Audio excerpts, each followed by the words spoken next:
క్రొత్త నిబంధన పస్కా యొక్క పరిశుద్ధ కూడిక వచ్చి ఉన్నది. ప్రపంచవ్యాప్తంగా సియోనులోని సభ్యులందరూ పస్కాను ఆచరిస్తున్నారు. పస్కాను ఆచరించుటకు మనను ఆశీర్వదించినందుకు ఎలోహిం దేవునికి నేను కృతజ్ఞతలు మరియు మహిమ చెల్లిస్తున్నాను. దేవుని యొక్క బోధనలలోకెల్లా పస్కా గొప్ప సత్యముగా పరిగణించబడెను.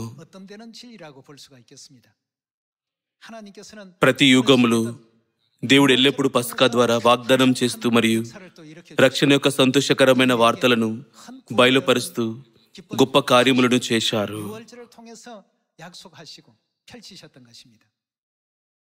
కాబట్టి పస్కా లేని సంఘము అబద్ధ సంఘముగా పరిగణించబడుతుంది. ఎందుకనగా యేసు పస్కాను ఆచరించుటకు మిక్కిలి ఆశపడెను. ఆయన ఆతృత లూకా 22వ అధ్యాయంలో వ్యక్తపరచబడెను. మరియు యేసు తన శిష్యులతో కలిసి పస్కాను ఆచరించిన నమోదులు పరిశుద్ధ గ్రంథంలో మత్తయి 26వ అధ్యాయం మరియు మార్కు 14వ అధ్యాయములలో నమోదు చేయబడ్డాయి.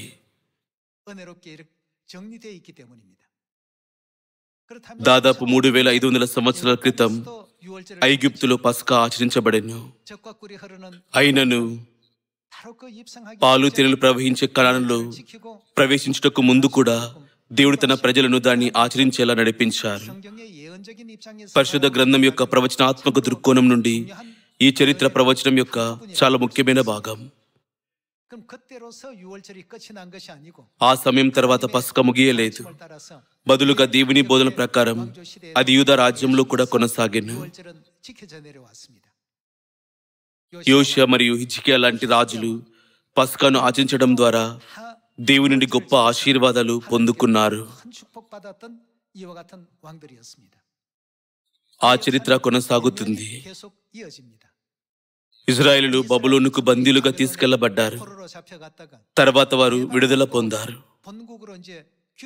వారి స్వదేశానికి తిరిగి వెళ్లిన తర్వాత ఎజ్రా ప్రవక్త మనం ఈ పస్కాను ఆచరించవలెను అని చెప్పాడు. మనం పస్కాను ఆచరించలేదు కాబట్టి మనం ఇతర దేశాలకు బందీలుగా తీసుకెళ్లబడ్డాము. మన దేశం బలంగా ఉండకపోవడానికి అనేక కారణాలు ఉన్నాయి. వాటిలో ఒకటి ఏమనగా మనం దేవుని బోధనను గైకొనలేదు. కాబట్టి ఎజ్రా ప్రవక్త ఉత్సాహంగా పస్కాను ఆచరించాడు. ఇది పరిశుద్ధ గ్రంథంలోని ఎజ్రా గ్రంథంలో కనిపిస్తుంది. అంతేకాదు 2000 సంవత్సరాల క్రితం పస్కా సమయంలో యేసు నేను మీతో కూడా ఈ పస్కాను భుజించుటకు మిక్కిలి ఆశపడితినని చెప్పారు. ఆయన ఈ సత్యమును చాలా అమూల్యమైన వారసత్వంగా వదిలి వెళ్లారు. ఆశ్చర్యకరంగా మన చుట్టూ ఉన్న ఏ సంఘాలు పస్కాను ఆచరించవు. ఇది ఆశ్చర్యకరంగా ఉన్నది. యేసు మరియు తన అపోస్తలులు ఈ పస్కాను ఆచరించుటకు మిక్కిలి ఆశపడ్డారు. మరియు అపోస్తలుడైన పౌలు కొరింథు లాంటి ఐరోపా ప్రాంతాలకు కూడా కృత నిబంధన పస్కాను బలంగా ప్రకటించారు.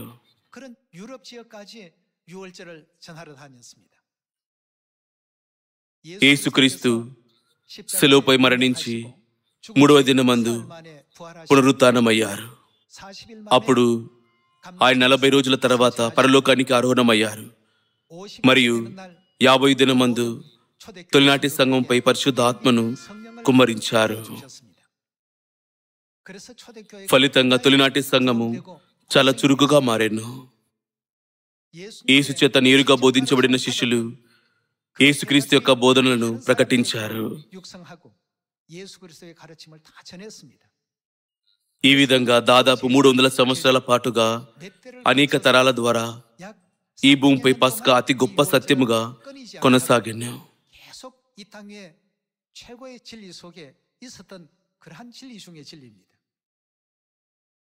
ఏమైనప్పటికీ క్రీస్తు శకం 325లో రోమా చక్రవర్తి కాన్స్టాంటిన్ క్రైస్తవ నాయకులను సమావేశపరిచాడు.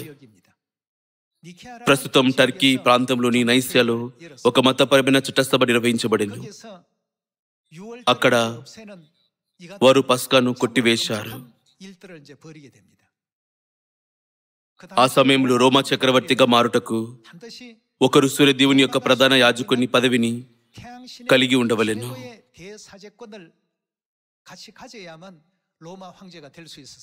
ఈ విధంగా రోమా చక్రవర్తి ఒక రాజకీయ నాయకుడు మాత్రమే కాక మతపరమైన నాయకుడై ఉండేను.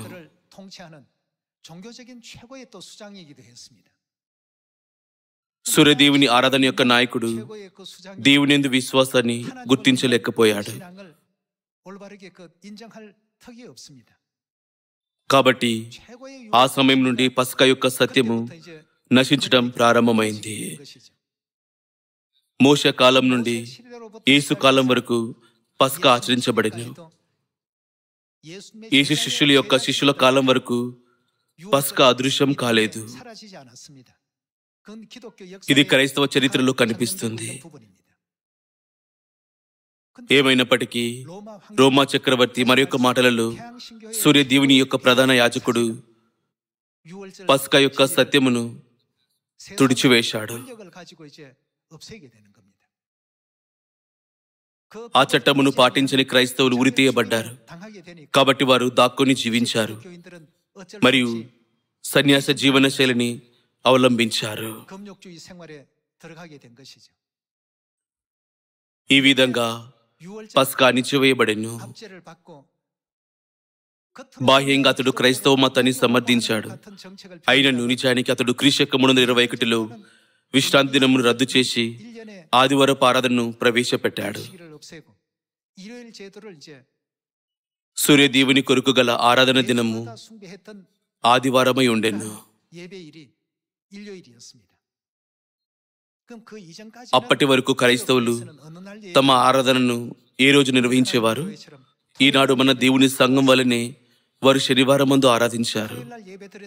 మధ్య తూర్పులోని యూదుల ప్రజలను మనం చూసినప్పుడు వారు శనివారం మందు ఆరాధించారని మనం అర్థం చేసుకోలేమా?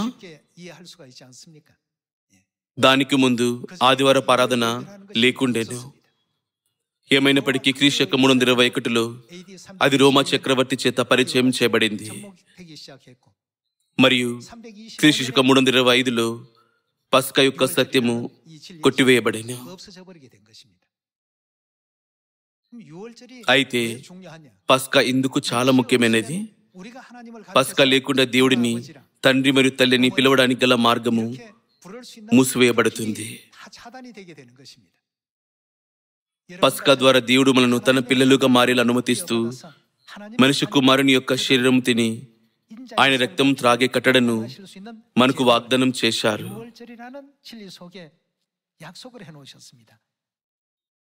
ఈరోజు పస్కా పరలోక కుటుంబ సభ్యుల కొరకు చాలా ముఖ్యమైనది. రండి, పండితుల అభిప్రాయాల ద్వారా కాక దేవుని చిత్తాన్ని కలిగి ఉన్న బైబిల్ ద్వారా దాని ప్రాముఖ్యతను ప్రతిబింబించుకుందాం.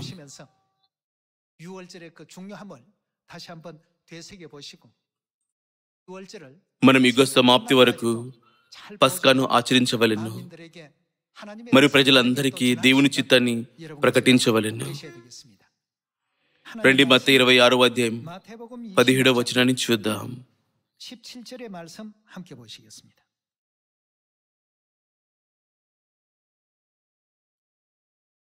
26వ అధ్యాయం 17వ వచనము.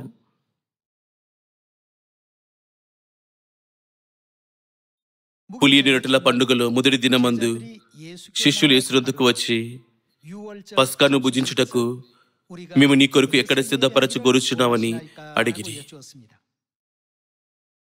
శిష్యులు యేసును ఈ ప్రశ్న అడిగారు. 18వ వచనం. అందుకైన మీరు పట్టణమందున్న ఫలాన్ని మనిషిని వద్దకు వెళ్ళి, నా కాలము సమీపమై ఉన్నది, నా శిష్యులతో కూడా నీ ఇంట పస్కను ఆచరించదనని బోధకుడు చెప్పుచున్నాడని అతనితో చెప్పుడనెను. యేసు తమకు ఆజ్ఞాపించిన ప్రకారం శిష్యులు చేసి పస్కాను సిద్ధపరిచిరి. ఆయన తన శిష్యులకు సమాధానం ఇచ్చారు. యేసు కూడా పస్కాను ఆచరించారు. ఇదెందుకనగా పస్కా దేవుని యొక్క చాలా ముఖ్యమైన నిబంధనను కలిగి ఉన్నది. కాబట్టి ఆయన మనకు పస్కాను ఆచరించే మాదిరిని చూపించారు.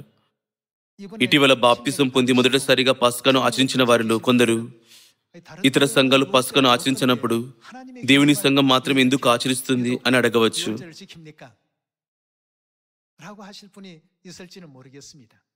మనం దేవుని చిత్తాన్ని అనుసరించే విశ్వాసాన్ని కలిగి ఉండాలనుకుంటున్నాము. మనల్ని పరలోకములకు నడిపించుటకు ఇవ్వబడిన దేవుని బోధనను మనం నిరాకరిస్తే మన విశ్వాసం ఏ అర్థాన్ని కలిగి ఉండును?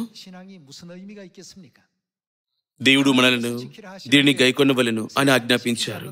కాబట్టి ఇతరులు దీనిని గైకొనకపోయినను మనం వారిని వెంబడించవలెనా? మనం విశ్వసించిన దేవుని బోధనను మనం పాటించవలెను. రండి, పస్కా ఎలా సిద్ధపరచబడి ఆచరించబడుతుందో చూద్దాం. 26వ వచనము. రండి 26వ వచనాన్ని చూద్దాం. వారు భోజనం చేయుచుండగా యేసు ఒక రొట్టె పట్టుకుని దాన్ని ఆశీర్వదించి విరిచి తన శిష్యులకిచ్చి, మీరు తీసుకొని తినడి, ఇది నా శరీరమని చెప్పాను. ఈ విధంగా పస్కా రొట్టెను విరిచుట ద్వారా ఆయన పస్కా రొట్టెను తన పరిశుద్ధ శరీరమని చెప్పారు. 27వ వచనము. మరియు ఆయన గిన్నె పట్టుకుని కృతజ్ఞతాస్తుతులు చెల్లించి వారికిచ్చి, దీనిలోనిది మీరందరూ త్రాగుడి. మనం ఆ గిన్నెనే త్రాగలేము. గిన్నెలో కలిగిన పస్కా ద్రాక్షరసమని దీని అర్థం కాదా? దీనిలోనిది మీరందరూ త్రాగుడి, పస్కా ద్రాక్షరసము, ఇది నా రక్తము, అనగా పాపక్షమాపణ నిమిత్తము అనేకుల కొరకు చిందింపబడుచున్న నిబంధన రక్తము. పస్కాకు సంబంధించి యేసు ఈ ముఖ్యమైన అర్థాన్ని వదిలారు. ఆయన ఇది నా శరీరం అంటూ పస్కా రొట్టెను విరిచి వారికి ఇచ్చారు. మరియు అనేకుల కొరకు పస్కా ద్రాక్షరసంలో పాపక్షమాపణను ఉంచారు.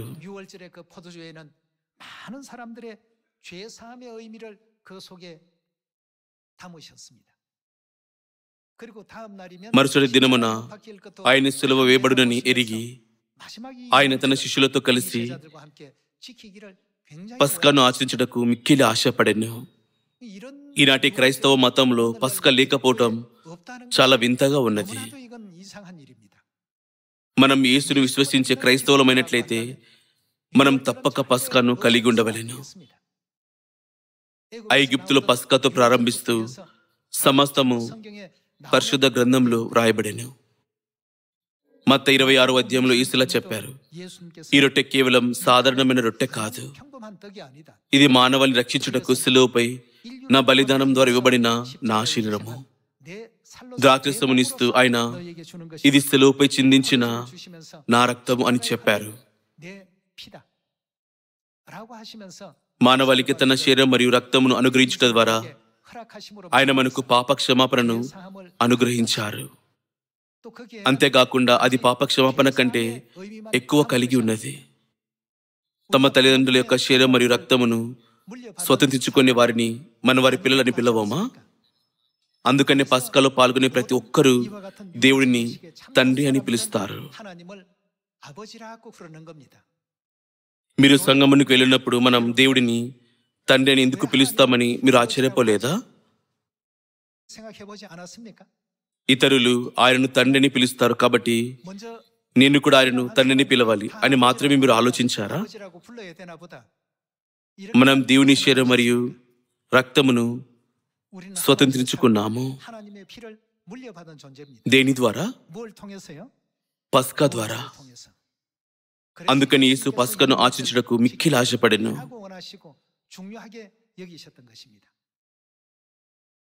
రండి లూకా 22వ అధ్యాయం 7వ వచనం చూద్దాం.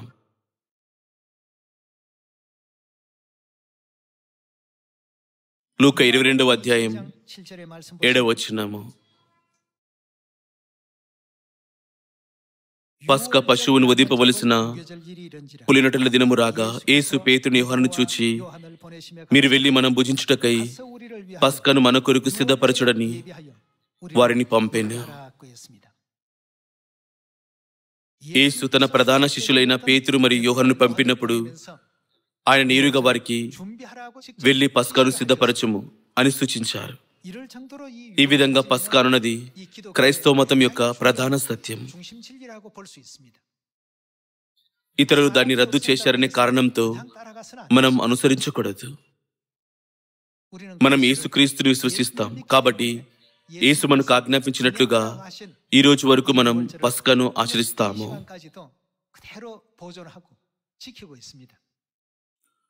రండి 7వ వచనాన్ని మరలా చదువుదాం.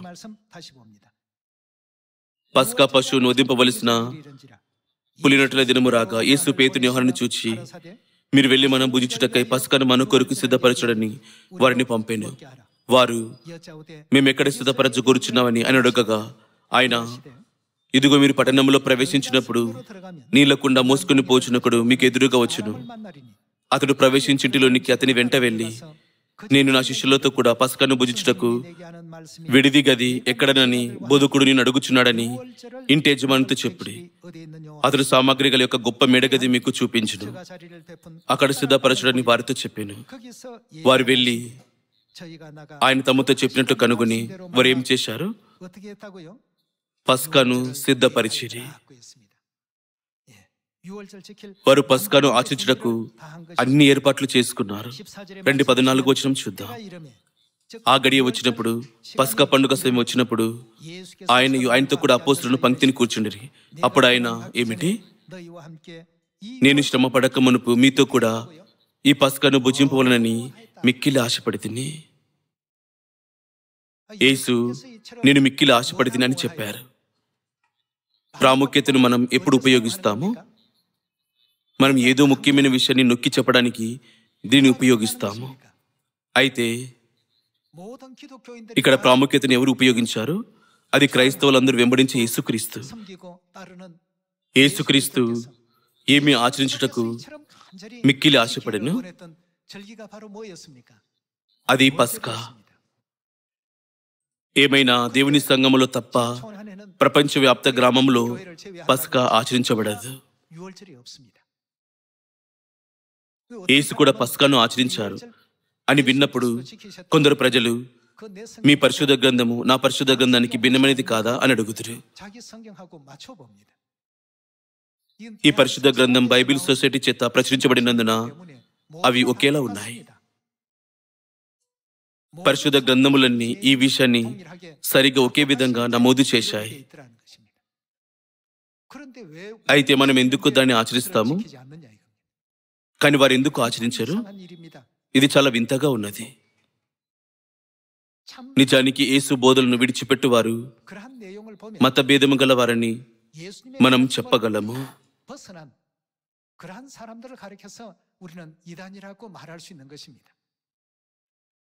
రండి 15వ వచనాన్ని మరలా చూద్దాం. అప్పుడు ఆయన, ఏమిటి? నేను శ్రమ పడక మునుపు మీతో కూడా ఈ పస్కాను భుజింపవలనని మిక్కిలి ఆశపడితిని. ఆయనను మరుసటి రోజు సిలువ వేయబోతున్నారు. ఈ విధంగా యేసు ఆశించుటకు మిక్కిలి ఆశపడిన పస్కా అన్నది 2000 సంవత్సరాల క్రితం మార్కు మేడగదిలో ఆచరించబడిన పస్కా. రండి 19వ వచనం వద్దకు వెళ్దాం. రండి 19వ వచనం చూద్దాం. పిమ్మట ఆయన ఒక రొట్టె పట్టుకుని కృతజ్ఞతాస్తుతులు చెల్లించి దాన్ని విరిచి వారికిచ్చి, ఇది మీ కొరకు ఇవ్వబడుచున్న నా శరీరము, నన్ను జ్ఞాపకం చేసుకున్నటకు దీనిని చేయుడని చెప్పాను. నన్ను జ్ఞాపకం ఉంచుకున్నటకు దీనిని చేయుడి అని యేసు మనకు స్పష్టంగా ఆజ్ఞాపించారు. పస్కా అన్నది యేసు ఒక కట్టడగా స్థాపించిన దినము. పస్కా లేని సంఘము యేసును విశ్వసించని సంఘమని చెప్పవచ్చు. నన్ను జ్ఞాపకం చేసుకున్నటకు దీన్ని చేయుడని చెప్పాను. 20వ వచనము. ఆ ప్రకారమే భోజనమైన తర్వాత ఆయన గిన్నెయు పట్టుకుని, ఈ గిన్నె మీ కొరకు చిందించబడుచున్న నా రక్తం వలన క్రొత్త నిబంధన.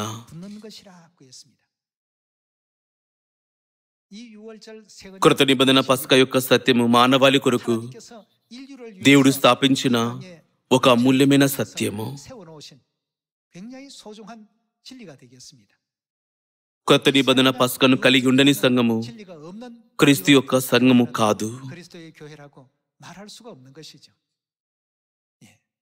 ఎందుకనగా మోషే కాలం నుండి దేవుడు పస్కా యొక్క ప్రాముఖ్యతను నొక్కి చెప్పారు. ఈరోజు రండి నిర్గమకాండము 12వ అధ్యాయం కూడా చూద్దాం.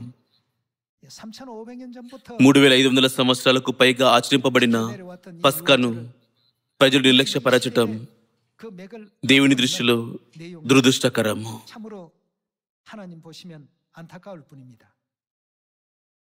రండి నిర్గమకాండము 12వ అధ్యాయము 21వ వచనాన్ని చూద్దాం. 12వ అధ్యాయం 21వ వచనం.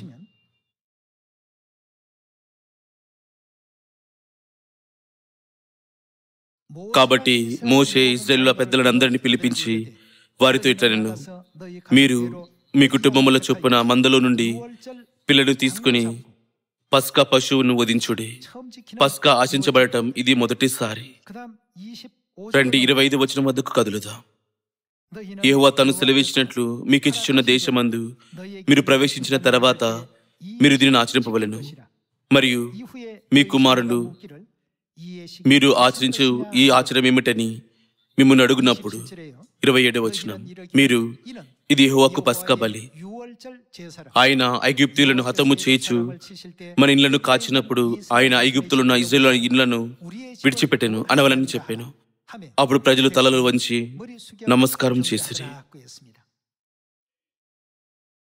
దాదాపు 3500 సంవత్సరాల క్రితం కూడా మోషే ఇశ్రాయేలును ఐగుప్తు నుండి బయటకు నడిపించిన సమయం నుండి కూడా అది తప్పక ఆచరించబడవలనని చెప్పుచు దేవుడు పస్కాను ప్రాముఖ్యత వహిస్తున్నారు. రండి 43వ వచనం చూద్దాం. మరి యెహోవా మోషే అహరోనుతో ఇట్లనెను, ఇది పస్కా పండుగను గూర్చిన కట్టడ. అన్యుడెవడును దాన్ని తినకూడదు గాని వెండితో కొనబడిన దాసుడు సున్నతి పొందిన వాడైతే దాన్ని తినవచ్చును. ఈ విధంగా దేవుడు పస్కాను స్థాపించినప్పుడు దాని ప్రాముఖ్యత వహించారు. ఈ సత్యము ఎన్నటికీ అదృశ్యం కాదు, మరియు అది అదృశ్యం కాకూడదు. రండి నిర్గమకాండం 13వ అధ్యాయం 8వ వచనం వద్దకు వెళ్దాం. మరియు ఆ దినమున నీవు నేను ఐగుప్తు నుండి వచ్చినప్పుడు యెహోవా నాకు చేసిన దాని నిమిత్తము పొగరొట్టెలను తినుచున్నానని నీ కుమారునికి తెలియచెప్పవలెను. యెహోవా ధర్మశాస్త్రము నీ నోట నుండునట్లు బలమైన చేతితో యెహోవా ఐగుప్తుల నుండి నిన్ను బయటికి రప్పించనుటకు ఈ ఆచారము నీ చేతి మీద నీకు సూచనగాను నీ కనుల మధ్య జ్ఞాపకార్థముగా ఉండును. కాబట్టి ఏమిటి? ప్రతి సంవత్సరం ఈ కట్టడను దాని నియామక కాలమున ఆచరింపవలెను. ప్రతి సంవత్సరం పస్కాను ఆశించవలనని దేవుడు మనకు ఆజ్ఞాపించారు. యేసుక్రీస్తును విశ్వసించే అనేక బైబిల్ పండితులు మరియు సంఘాలు ఉన్నాయి. వారెందుకు పస్కాను ఆచరించారు? ఇది వింతగా లేదా? పస్కాను ఆచరించటం నిర్గమంతో ఆగలేదు. వారు కనానులో ప్రవేశించినప్పటికీ అది కొనసాగెను. రండి మోషే మరణం తర్వాత యెహోషువ ఇశ్రాయేలులను ఎలా నడిపించాడు యెహోషువ 5వ అధ్యాయం 10వ వచనంలో చూద్దాం. నిర్గమకాండం నుండి ప్రకటన గ్రంథం వరకు పరిశుద్ధ గ్రంథం పస్కా ద్వారా ఒకదానితో ఒకటి అనుసంధానించబడి ఉన్నది. రండి యెహోషువ 5వ అధ్యాయం చూద్దాం.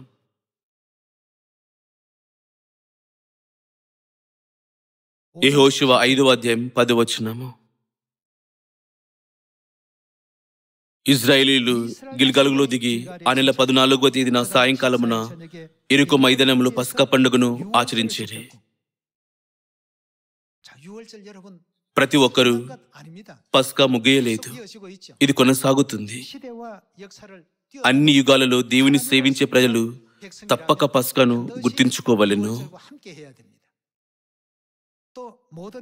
ఇశ్రాయేలు అందరూ కూడా అలాగే చేశారు. రండి 10వ వచనాన్ని మరలా చూద్దాం. ఇజ్రాయేలు గిల్గాలో దిగి ఆ నెల 14వ తేదీన సాయంకాలమున ఎరికో మైదానంలో పస్కా పండుగను ఆచరించిరి. పస్కా పోయిన మరునాడు వారు ఈ దేశ పండును తినిరి. ఆ దిన మంది వారు పొంగకయు వేచబడి ఉన్న భక్ష్యములను తినిరి. మరునాడు వారు ఈ దేశ పండును తినుచుండగా మన్న మానిపోయిను. అటు తర్వాత ఇజ్రాయేలుకు మన్న దొరకకపోయిను. ఆ సంవత్సరమున వారు కనాను దేశ పంటను తినిరి. ఈ విధంగా వారు పస్కాను ఆచరించి కనానులో ప్రవేశించారు. ఈ విధంగా ఐగుప్తు నుండి కనాను వరకు రాజుల కాలం అంతటా మరి చెర నుండి విడుదల పొందే సమయాలలో కూడా పస్కాను ఆచరించడం కొనసాగించవాలని దేవుడు వారికి ఆజ్ఞాపించారు.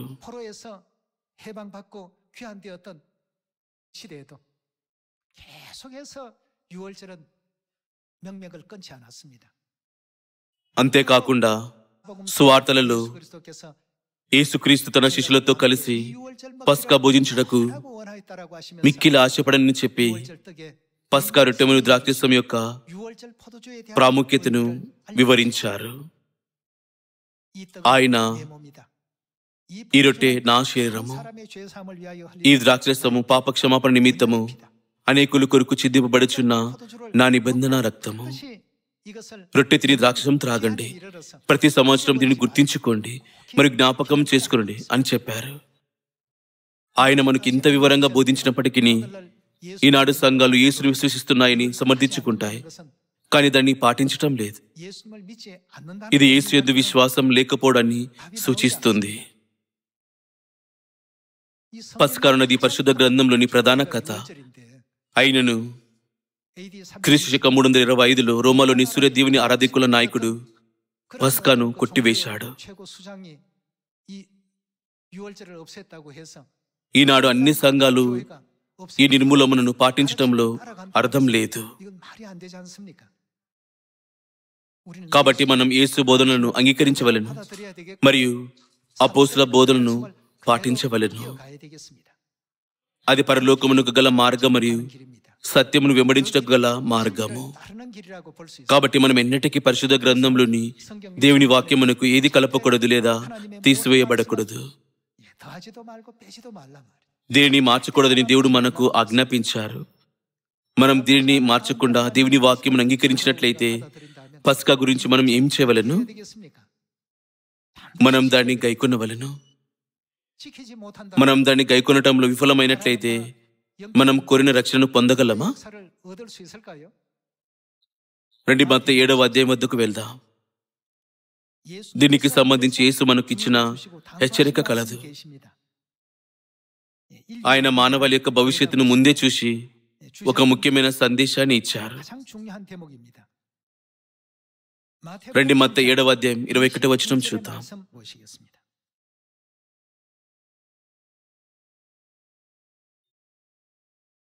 21వ వచనము. ప్రభువా ప్రభువా అని నన్ను పిలిచి ప్రతి వాడును పరలోక రాజ్యములో ప్రవేశింపడు గాని. కొందరు మనం కేవలం విశ్వసించి యేసు యేసు అని పిలిచినట్లయితే పరలోక రాజ్యం ఖచ్చితం కాదా అని అంటారు.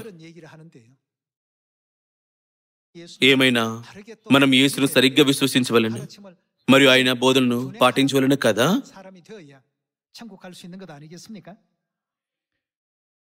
ప్రభువా ప్రభువా అని నన్ను పిలిచి ప్రతి వాడును పరలోక రాజ్యంలో ప్రవేశింపడు గాని ఎవరు?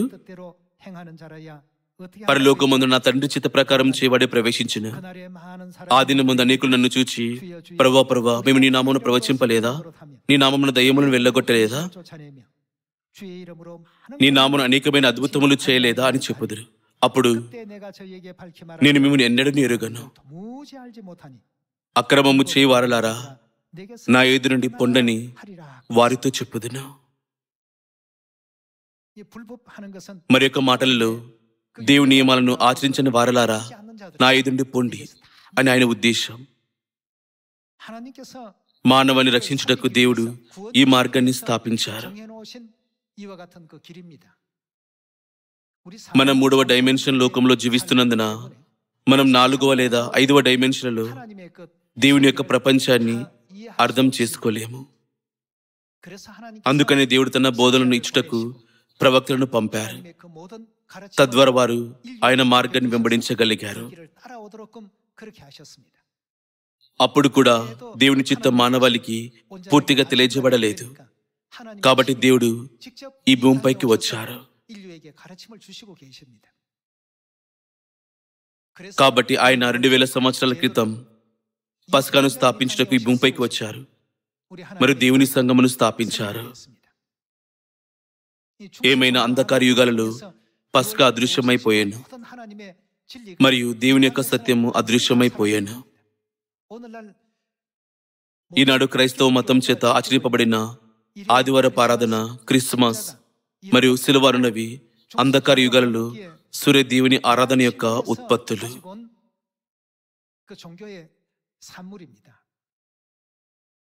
ఇవి యేసు యొక్క బోధనలు కావు. ఇది తెలియక ప్రజలు నేను విశ్వాసం కలిగి ఉన్నట్లయితే నేను పరలోకానికి వెళ్ళగలనని అనుకుంటున్నాను అని ఆలోచిస్తూ ఏదైనా సంఘాన్ని ఎంచుకుంటారు. కానీ వారు పరిశుద్ధ గ్రంథంలో బోధించిన మార్గాన్ని అనుసరించే సంఘాన్ని కనుగొనవలెను. ఈరోజు మనం దేవుని శరీరం మరియు రక్తం ద్వారా దేవుని తండ్రిని పిలుచుటకు అర్హతను పొందుకున్నాము. రండి యోహాను 6వ అధ్యాయం చూద్దాం.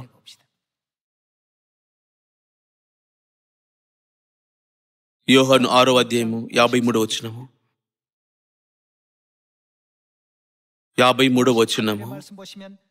కావున యేసు ఇట్లనెను, మీరు మనుష్య కుమారుని శరీరము తిని ఆయన రక్తం త్రాగుతేనే కాని మీలో మీరు ఏమి గలవారు కారు, జీవము గలవారు కారు. జీవము గలవారు కారు అనగా మరణించటమని అర్థం కాదా? క్రీస్తు శరీరం మరియు రక్తము కలిగి ఉండని వారు చనిపోయిన వారిగా పరిగణించబడతారని పరిశుద్ధ గ్రంథం సెలవిస్తుంది. 54వ వచనము. నా శరీరం తిని నా రక్తం త్రాగువాడే వారు ఏమి గలవారు, నిత్య జీవం గలవాడు. అంత్య దినమున నేను వారిని లేపొద్దును. రండి 55వ వచనం వద్దకు వెళ్దాం. 55వ వచనంలో యేసు సెలవిస్తున్నారు, నా శరీరం నిజమైన ఆహారమును నా రక్తం నిజమైన పానమునై ఉన్నది. నా శరీరము తిని నా రక్తం త్రాగువాడు నా యందును నేను వానియందు నిలిచియుందుము. జీవము గల తండ్రి నన్ను పంపెను గనుక నేను తండ్రి మూలముగా జీవించుచున్నట్టే నన్ను తినువాడును వారికి ఏమి జరుగును, వారు నా మూలముగా జీవించును. మనకు నిత్య జీవను అనుగ్రహించుటకు మరియు పరలోకానికి వెళ్లే మార్గాన్ని తెరవడానికి దేవుడు మనకు ఈ పస్కాను అనుమతించారు.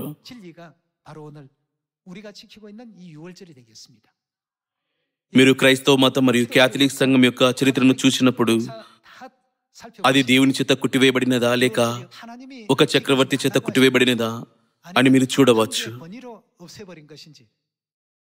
ఇది అన్ని సెమినరీలు ఉపయోగించే చరిత్ర పుస్తకాలలో దొరుకుతుంది. అయితే కొందరు ప్రతి ఒక్కరు ఇప్పటి వరకు తప్పుడు మార్గంలో నడిచారు, నేనెలా ఒంటరిగా సరైన మార్గం నడవగలను అని అడుగుతురు. ప్రతి ఒక్కరు దేవుని ఎంతమంది పొరపాటుగా విశ్వసించినను దేవుడు మనకు సరైన మార్గమును బోధించినట్లయితే పస్కాను ఆచరించుటకు మనం ఏమి చేయవలెను? రాజైన యోషియా మరియు హిజ్కియా రాజు వలనే మనం తిరిగి రావాలెను. ఇంతకు ముందు నేను అలా చేశాను, ఎందుకనగా దాని గురించి నాకు తెలియదు. కానీ ఇప్పుడు పరిశుద్ధ గ్రంథాన్ని చూసిన తర్వాత దేవుడు మనను పస్కాను ఆశించవలని ఆజ్ఞాపించారని స్పష్టమగుచున్నది. ఈ విధంగా ప్రతి ఒక్కరూ పస్కాను ఆచరించారు. పరిశుద్ధ గ్రంథం యొక్క చరిత్రలో సానుకూలమైన బోధనలు ఉన్నాయి. నిత్యము మరణించుటకు నిర్దేశింపబడిన మానవాళి మరణము, దుఃఖము, వేదన లేక బాధ ఉండక సంతోషం మాత్రమే పొంగి పొర్లుతున్న నిత్య పరలోక రాజ్యంలో ప్రవేశించాలని దేవుడు కోరుచున్నారు. అయితే ఆ మార్గము ఒక్కీకరించబడింది. మనం ఒక్కీకరించబడిన మార్గంలో పరలోకానికి వెళ్ళలేము. కాబట్టి చిన్నపిల్లలందరినీ పరిశుద్ధ గ్రంథంలో బోధించిన మార్గాన్ని మాత్రమే విశ్వాసపూర్వకంగా వెంబడించవాలని నేను కోరుచున్నాను. అలాగే మనకు కృత నిబంధన పస్కాను అనుగ్రహించిన ఎలోహిం దేవుడు క్రీస్తు అనుసహం గారు మరియు నూతన యెరూషలేము పరలోక తల్లికి నేను నిత్య కృతజ్ఞతలు మరియు స్తుతులు చెల్లించుకుంటున్నాను. ఇంతటితో నేను ఈనాటి ఉపదేశాన్ని ముగించాలనుకుంటున్నాను. చాలా ధన్యవాదములు.